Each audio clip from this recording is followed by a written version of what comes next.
Ever wonder if you need a signed agreement from your podcast guests? Or what if someone accuses you of copyright infringement because of a 5-second audio clip? Or maybe you're monetizing your show and asking, do I need to have an LLC for this? Well, these are the kinds of questions that we are going to be answering today. So if you're creating content that's meant to grow your business, stay tuned. Welcome to Rocky Mountain Marketing. I'm your host, Katie Brinkley. Join us as we dive deep with the world's leading digital marketing experts every single Tuesday.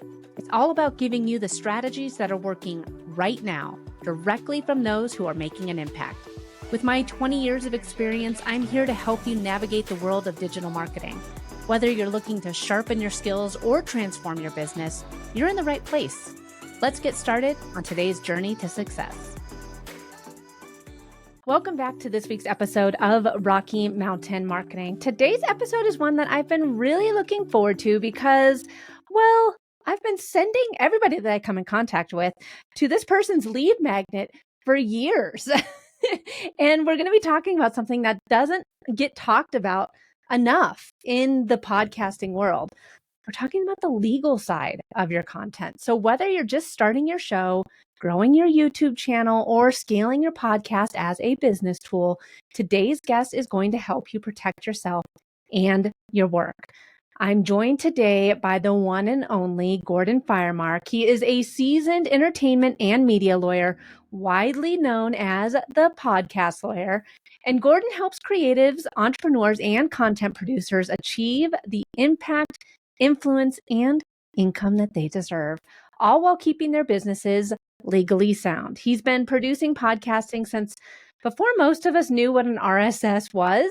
He hosts the Entertainment Law Update he's had that since 2009, and more recently, the Legit Podcast Pro, where he shares legal tips for podcasters and YouTubers every week. So if you like listening to podcasts, which obviously you do because you're listening to this one, go check out his show.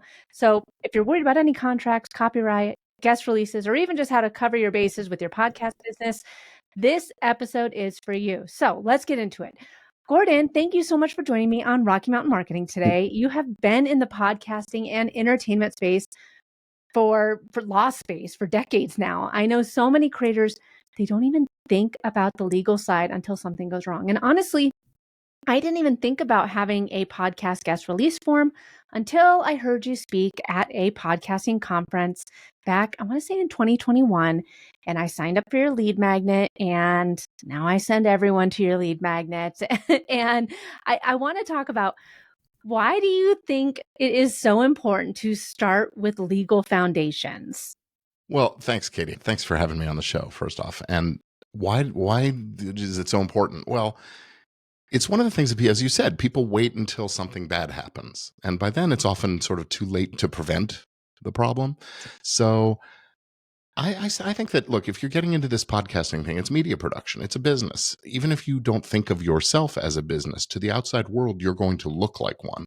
And so it just makes sense to think like that and be sort of, be prepared and have your T's crossed and I's dotted and ducks in a row and pick your metaphor.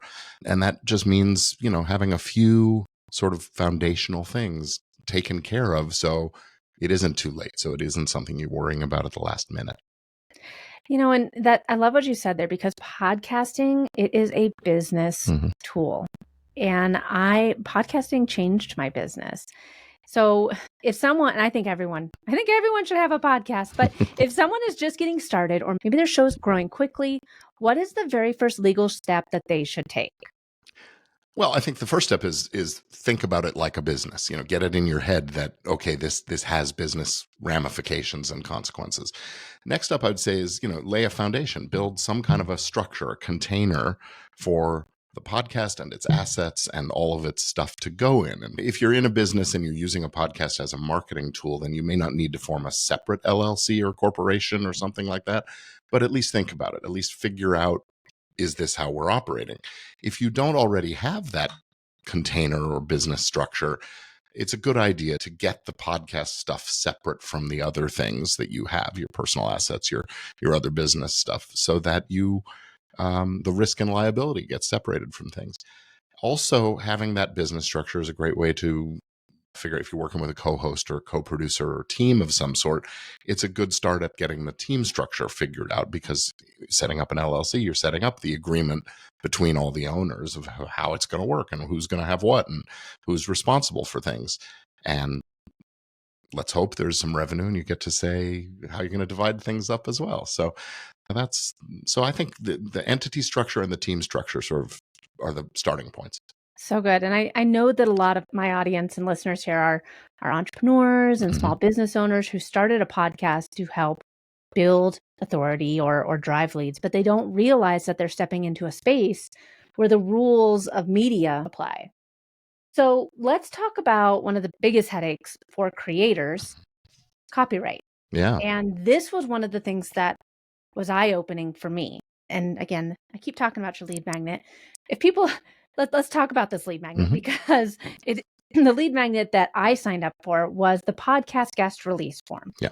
Anyone here that has a podcast, they need to have a podcast guest release form, because right now I can take this and I am putting it out onto the airwaves, and I have your name and likeness and your voice and everything, and I'm putting it out there.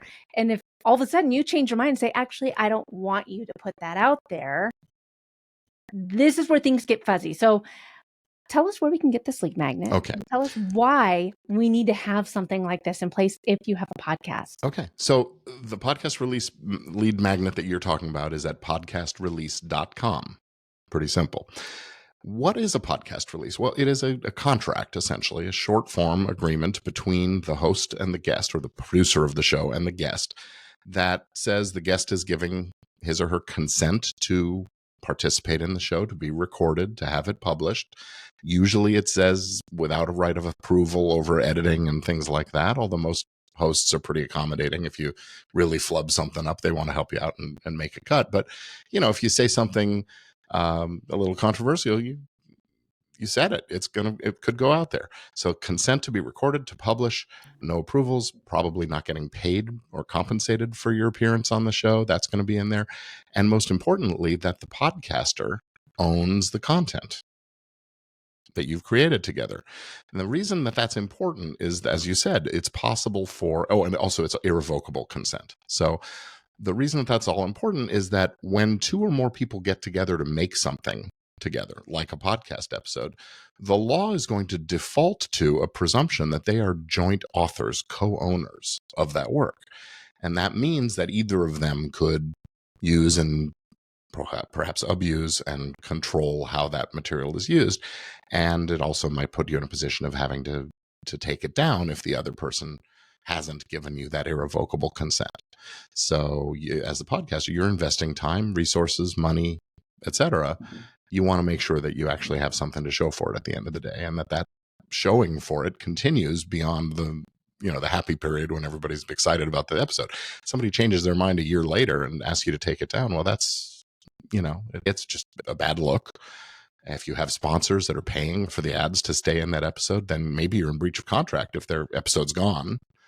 So there's lots of potential consequences there. So the guest release is an easy, like I said, it's about a page long of text, and it's easy for the person to just say, yeah, I agree, and you're good to go. So talk to us a little bit about maybe how this is different when it comes to using like a song or a movie clip or even a viral TikTok sound. What are the general rules of thumb when it comes to what's safe to use in that regard? Yeah. So the general rule is that when anybody creates a work of a music, poetry, a film, whatever, they own a copyright in that work from the moment they do the creation. And that copyright lasts for a really long time. Life of the author plus 70 years. So what that means... I'm sorry, wait, 70? 70 years after the death of the author. So right. For older things, if you're reaching back into stuff prior to 1978, it's just use 95 years as the term, which is why we're hearing just now, in the last year or two, about Mickey Mouse finally falling into the public domain. It's been around a long time. And what other ones? There's Winnie the Pooh and Sherlock Holmes and a bunch of those. So that's showing you how long it takes before these things fall into the public domain. Works that were created in the 1920s are just now, or 1930 are just now becoming available. So if something is created since then, you've got to think about that person who created it owns it. It's property. And they have a right to decide who gets to use it and how, in what ways, and so on, with very few, very limited exceptions. So if you want to use that piece of music for your opener of your show, or just as a little bed music, or you want to recite a poem or a clip from a film or something like that, you need the permission from whoever owns that copyright. That's the basic rule. And so what that means in the context of, let's say you're doing a reaction to a YouTube video and you want to talk about it, or to a film or something like that. One of the exceptions that exists in copyright law is this thing called fair use. It's a free speech based defense, essentially, in claims of copyright. This is, look, what I was doing is a socially admirable, something that society believes we should be doing. It's for the value of everybody, the commentary, criticism, education, those kinds of things. And because we're only using a small snippet, and because it doesn't have a significant impact on the market for the original thing, then the law might deem it a fair use and therefore not copyright infringement. But that's a very limited, very case-by-case analysis that we have to do. All the rest, got to go get that permission. And that includes that TikTok viral music thing. TikTok has made a deal with the owners of the music that they can use it that way. But when you leave the TikTok platform, or you leave Instagram, Facebook, YouTube, whatever, now you do need the permission. So when you're making a podcast episode, that's the answer. That's exactly what I was going to say. So if someone wanted to maybe take a clip from, I'm just going to say the Friends theme song, and have that same, like, if maybe it's a Friends podcast, like a Friends fan podcast or whatever, and they wanted to use the same theme song, they couldn't do that, right? No, they'd need to go back to, in that case, the song, I think it's the Romantics was the band that performed the Rembrandts. it. Rembrandts, that's right. Yeah. So they'd have to go to the folks who wrote the song and the folks who own the recording of the song, which is going to be their record label. Yeah. So you've got, and that's the other thing with music especially, is there are two copyrights to consider, one in the composition of the song and the other in the recording of the song, often not owned by the same parties. So it gets complicated really fast. Man, yeah. Well, so, okay, so let's shift over to guest interviews, because this is where a lot of podcasters are walking a legal tightrope without even really realizing it. So what's the real purpose of that podcast guest release form? And does every podcaster need to have one? I think yes. Well, everybody who works with guests or co-hosts needs what I sort of drop them into a category I call the podcast prenup. You need to have an agreement with the people you're making the show with that says you own it, and here's how we do things, and here's what I can't do with the content, and those kinds of things. So that guest release is the written or documented consent to the recording, which we have a right of privacy. We don't have to say yes to be recorded. Yeah. Some people live in states where you only need one party's consent, some people two, but for this purposes, I say you need the consent of the person you're recording to record them and publish it. And then, yes, that ownership, that joint authorship wrinkle, you need to have something that documents that, no, the intention of the parties is not that they're going to co-own it, that I, the podcaster, will own the recording and can do with it as I please. Usually the permission is fairly expansive, and it would let you to, repurpose the content and put it into a book, or transform and put it inside a course and things like that. Sometimes we see limitations on that, but essentially you want all that consent. And nowadays I'm advocating getting consent from your guests that you can use AI to edit and tweak the show. People have complained, well, it doesn't sound like me anymore, and things like that. So, we should be respectful about that, but at the same time, we're going to use these tools that make our show better. You just don't want anybody slamming on the brakes on these kinds of things. So it's really a consent document. I know you and I are in a lot of the same podcast Facebook groups together, and I read a lot of horror stories from creators who've had to take down like an episode because the guest changed their mind, and then they're like, well, I had so many downloads to it, and I don't feel like I should, and that's the big peril. Typically, someone tags you and they're like, oh, we need Gordon Firemark in here, and here you come, and I think that a lot of times what people say on air, then they come back and they're like, oh, wait a second, this is defamation. And so what do podcasters need to know to stay on the right side of the law. Like, because Hmm. someone, like I remember reading one thing one time that said like, oh, well, I had someone on and they said all in the Facebook group and you got tagged in it. And the person they had a great interview. And then Hmm. after it aired, they're like, well, actually, they're afraid that it aired because their company is afraid Yeah. of defamation. So, and then you came in and Hmm. chimed in on it. So, I mean, like, yeah, talk to us about that. Well, there's lots of layers to this. So, on the one hand, I don't think most of us that create podcasts are out to stick it to our guests, right? No, no. We don't want to get them. So if a guest calls me up and after the show and says, "Hey, I said something I probably shouldn't have. Do you mind removing that from the episode?" Assuming I haven't already published the episode, then okay, let's figure it out. And I don't want to hurt you, whatever. Now, if it's I said something that I just, I don't like how it makes me sound, I may think differently. It depends sort of on what I'm doing. And so, it's just a practical, be a good person kind of an Yeah, approach to the hosting side of it. But when you've had a guest on your show who has talked out of turn about their company, well, they could lose their job. I mean, again, be the good person and try to help them out on that or right. whatever, but or let them run it by the company before you publish. Maybe the company doesn't care. Who knows?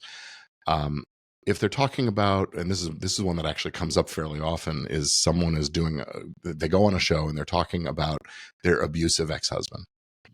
Mm, Well, ex-husband doesn't think he was abusive, and maybe it was subtle kind of abuse or whatever. But now this person is being portrayed as a spousal abuser, yeah, and that, if it's not true, that's defamation. Defamation is a false statement about a person that causes harm to their reputation when it's published. So now the guest is engaged in the defamation, but you can be liable as the host also. So first off, you want to know about it and you want to take that episode down, even though they signed a document giving you permission to publish. yeah, But there's in between scenarios, right? Where it isn't really defamatory or they're expressing an opinion. Hey, stand behind your opinions. If you're going to come on a podcast and talk about it, yeah, we're going to publish it. And you yeah, don't want to be in that position of having to take it down. Other area, well, the false statements is the big one. Invading people's privacy. If you're talking about your ex-spouse or something and you mention that they have a particular medical condition or they were fired from a job for some, those kinds of things are they're private, right? And so again, we don't want to violate other people's privacy if we can avoid it. So it's incumbent on us as hosts to be listening and paying attention to what's being said. And if somebody says something that's questionable or hurtful or controversial in some way, we need to be journalists about it. We need to ask the follow-up question. Is that really true? Or where's that coming from? Or that's your opinion, right? Or, something to sort of clarify and help put it in perspective, I guess you could say.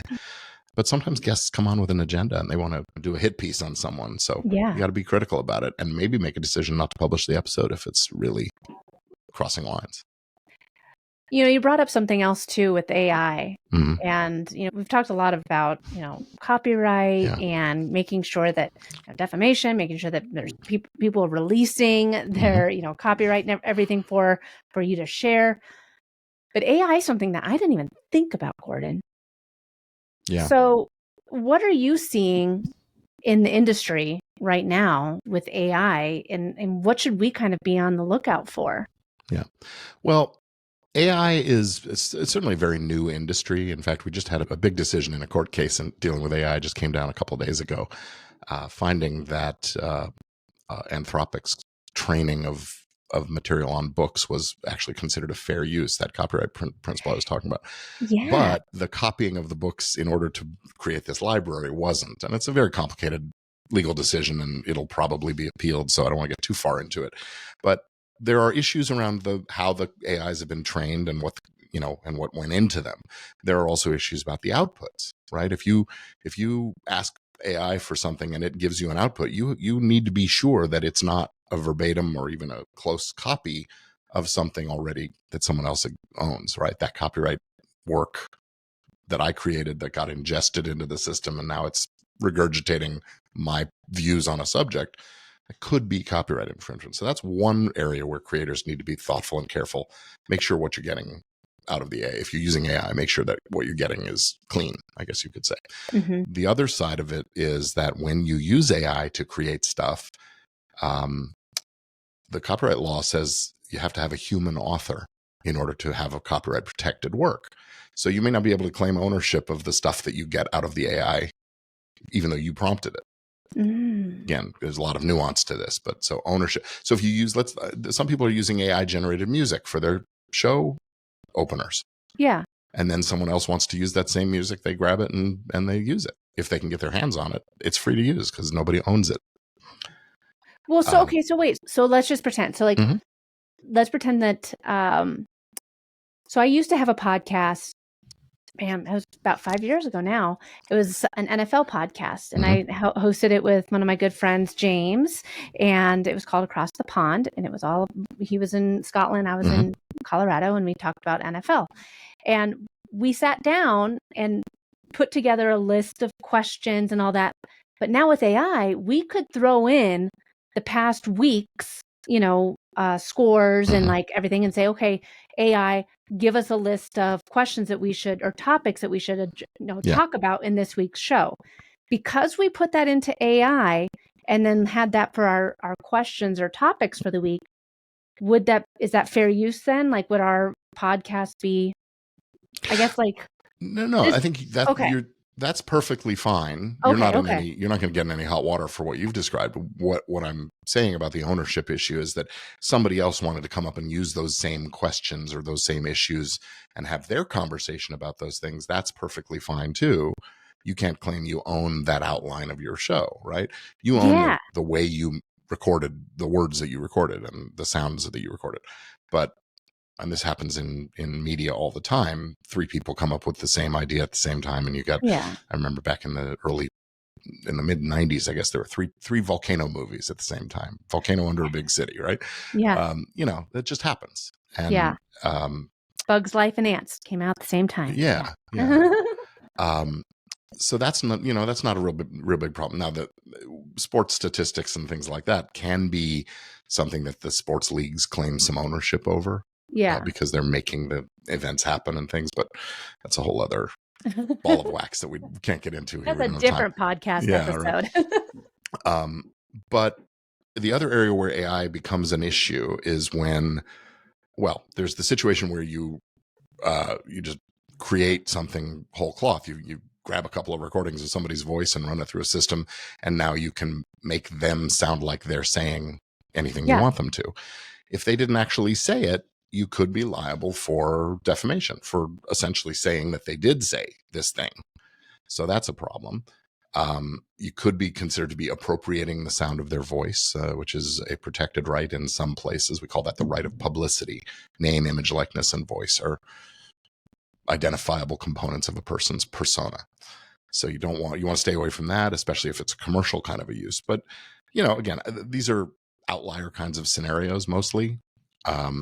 And I do see things with celebrity voices and even celebrity likenesses. I saw this video recently where it looks like it's Tom Hanks promoting this product, and it's clearly not a product that Tom Hanks is endorsing. But they put out this video that makes it look like he did. So I'm sure there will be a lawsuit over that at some point soon.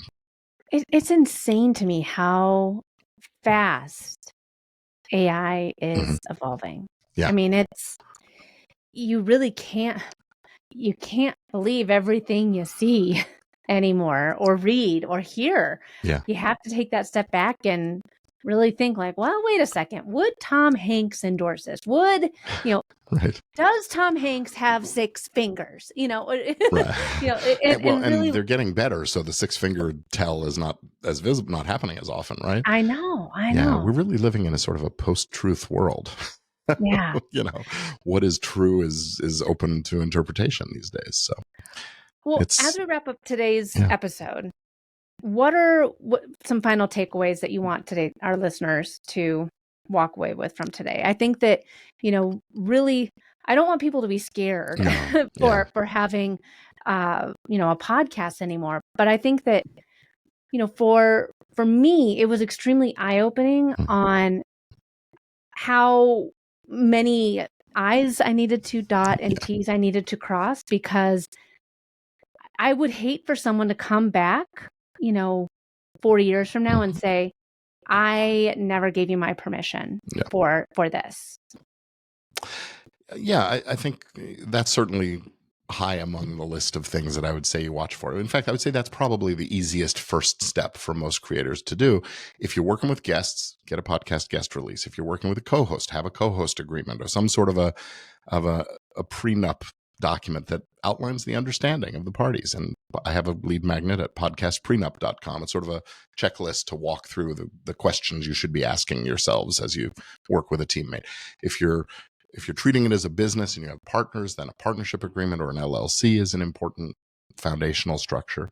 After that, think about all of the people who work on your show. If you've got independent contractors, editors, producers, writers, researchers, everybody should have a written contract that says everything they create belongs to you, the podcaster, the owner of the thing.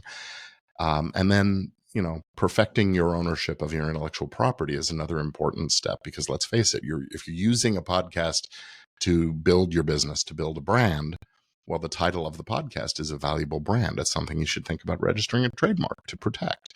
Likewise, the copyrights in all of your episodes. It's a good idea to register copyright from time to time. You should register every episode, but it gets expensive to do Yeah. that. So if you're doing a weekly show, maybe you're only looking at the cornerstone episodes, the ones that are most likely to be copied. And then, as you're monetizing, depending on how you're monetizing, you're going to have some legal frameworks you need to get in place there. If you're using sponsors and advertisers, then contracts with them. If you're monetizing, you're using it to promote your own business, then make sure your own business is set up right with the contracts with its customers and those kinds of things. Some of that'll be in writing, some of that'll be sort of de facto deal stuff. But I guess the important advice would be, and after this episode, how can you not think about these issues and start asking some questions and look at, are there holes in my armor, Yeah. and get them patched so you're protected. When you've given us the resources, Gordon, I mean, like I said, the podcast prenup, podcastrelease.com, Yeah. they're both free resources, courtesy of Gordon Firemark. Yeah. Go get them. They'll be in the show notes here. So podcastrelease.com, podcastprenup.com. Mhm. If people, I mean, you're at all the podcasting conferences, always taking the stage. But if people want to connect with you, listen to your shows, where should people, see more and hear more Gordon Firemark? Well, gordonfiremark.com is sort of the hub for all of my online courses and the free resources and things that you've talked about. The law firm is firemark.com if you're interested in that. That's where I publish my more legal oriented stuff. And G Firemark on social media. And my YouTube channel at G Firemark is a great place to get my weekly Legit Podcast Pro videos, I do a podcast called Legit Podcast Pro. And it's about a 10-minute long tip or strategy or something each week that should help folks figure this stuff out. So amazing. Yeah, I love those quick episodes that give you actionable tips that you can just go and start implementing right away. So, yeah.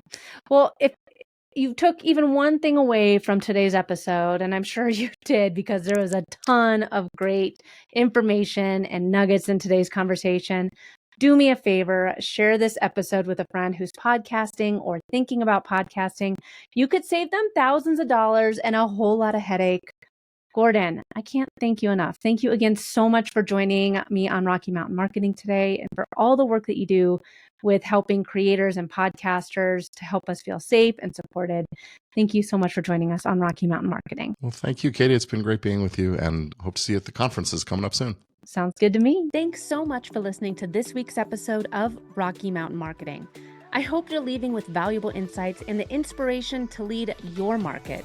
If you've enjoyed our time together and found today's podcast episode useful, I have a small favor to ask of you.